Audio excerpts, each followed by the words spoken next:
Hello and welcome to Outside View Scandals, the channel where we uncover the messy and often ironic truths about history's most scandalous events. Today we're talking about one of the more dramatic episodes of medieval politics, the affair of the Count of Flanders. Not the one from The Simpsons, by the way. This is a tale of ambition, betrayal, and alliances gone horribly wrong, all set in the turbulent 14th century. It's a story that proves one thing above all else. Trust in medieval politics was a commodity as rare as a peaceful border. And our main character is Louis I, Count of Flanders. Born into one of the wealthiest and most powerful regions of medieval Europe, Louis inherited a strategically crucial territory. Flanders, as you might know, was an economic powerhouse thanks to its thriving textile industry and trade networks. But wealth and power inevitably make you a target, and Louis was no exception. The Count found himself caught between the competing interests of France, England, and of course his own restless subjects. To understand the scandal, we need to start with the context though. The 14th century was a time of constant warfare, shifting alliances and power struggles. The 100 Years' War between England and France was just beginning, and every noble in Europe was scrambling to pick the, winning side, or at least the side that offered the best deal. Louis, however, was something of a master at playing both sides, or at least so he thought. His story is one of overconfidence, but also opportunism and ultimately betrayal. Louis initially aligned himself with France, a natural choice given Flanders' geographic proximity and economic ties to the French crown. King Philip VI of France, the first Valois king, relied on Louis to keep Flanders under French influence. In return, Louis enjoyed royal support and the prestige of being a favored vassal.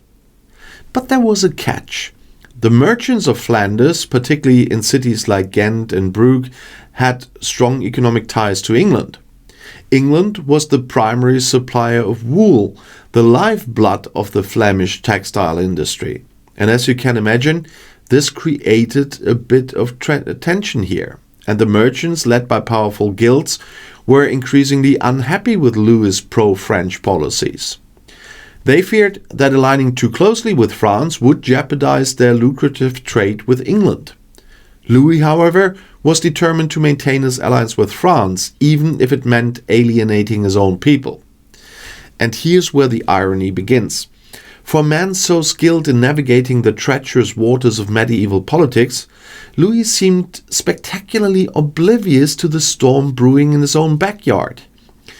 In 1337, the merchants of Ghent revolted against Louis, led by a charismatic weaver named Jacob van Artevelde. Van Artevelde was no ordinary weaver. He was a shrewd political operator who quickly rallied support from other Flemish cities. And the revolt wasn't just about trade, it was about autonomy. The merchants wanted a Flanders that could act independently of both France and England, free to pursue its own economic interests. And Louis naturally turned to his ally King Philip VI for help. French troops were sent to suppress the rebellion, but the Flemish cities, fortified and fiercely loyal to Van Artevelde, proved difficult to subdue. In the meantime, Van Artevelde made a bold move. He sought an alliance with England. In exchange for English support, Flanders agreed to back Edward III's claim to the French throne. And just like that, Louis' carefully crafted alliance with France began to crumble. The situation grew even more complicated when Edward III of England invaded France, sparking the 100 Years' War. Caught between his loyalty to Philip VI and the growing power of the pro-English faction in Flanders, Louis found himself in an impossible position. In 1340, Edward III declared himself King of France in Ghent with the full support of the Flemish cities. And for Louis, this was nothing short of a disaster. His own subjects had effectively turned against him, aligning themselves with his sworn enemy. And now let's take a moment to appreciate the irony. Louis, a man who prided himself on his political acumen, had managed to alienate his subjects, lose the support of his allies, and spark a rebellion that threatened his very rule. It's almost as if his talent for alliances was matched only by his talent for self-sabotage. In the years that followed, Louis tried to regain control of Flanders, but his efforts were largely in vain.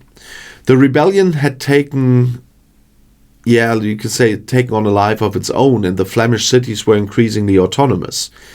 Even worse, the ongoing war between France and England made it nearly impossible for Louis to rebuild his power base. By the time of his death in 1346, Louis had become a cautionary tale, a ruler whose ambition and overconfidence has led to his undoing.